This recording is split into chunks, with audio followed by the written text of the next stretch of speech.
இன்னைக்கு நம்ம சப்ஸ்கிரைபர்ஸ் பார்த்தீங்கன்னா ஒருத்தர் ஹேட்ரிக் விக்கெட் எடுக்கணும், இன்னொருத்தர் 6 பாலுக்கு 6 விக்கெட் எடுக்கணும்னு சேலஞ்ச் கொடுத்துருக்காங்க. அந்த சேலஞ்சை கம்ப்ளீட் பண்ணலாம் வாங்க. டீமை செலக்ட் பண்ணி அப்போனண்ட்டு செலக்ட் பண்ணியாச்சு. எத்தனை ஒரு பிச் அப்புறம் எல்லாத்தையும் கிளிக் பண்ணிட்டு உள்ளே போயிடலாம். டீமில் அவனை செலக்ட் பண்ணிட்டு உள்ளே போயிடலாம். டாஸ் வின் பண்ணி பவுலிங் சூஸ் பண்ணியாச்சு. இதுவரையும் ஒரு விக்கெட் கூட எடுக்க முடியல. எப்படியோ கஷ்டப்பட்டு பூயை ஒரு விக்கெட் எடுக்க வச்சாச்சு. ஆனால் ஹேட்ரிக்லாம் எடுக்க முடியல. ஃபாஸ்ட் பவுலிங் முடியலன்ட்டு ஸ்பின் பவுலிங் எடுத்துகிட்டு வந்தாச்சு. ஸ்பின்னில் ஒரு விக்கெட் கூட எடுக்க முடியல. நெக்ஸ்ட் அஸ்வின் பார்த்தீங்கன்னா விடாமல் 2 பிரேக் த்ரோ எடுத்துட்டாரு. ஆனால் அவராலையும் ஹேட்ரிக் எடுக்க முடியல. ஸ்பின்னு ஃபாஸ்ட்டுன்னு ஹர்திக் பாண்டியா, ஜடேஜா யார் போட்டாலும் ஹேட்ரிக் மட்டும் எடுக்கவே முடியல. அப்புறம் ஹர்திக் பாண்டியா ஒரு விக்கெட் எடுத்தார். அதோட ஃபஸ்ட் இன்னிங்ஸ் முடிஞ்சிருச்சு. ஓகே, சேலஞ்ச் பார்த்தீங்கன்னா ஃபெயில் ஆகிடுச்சு.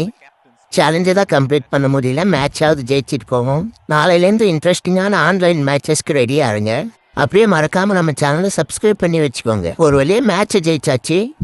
நாளைக்கு வீடியோவில் பார்க்கலாம். பாய் பாய், see you.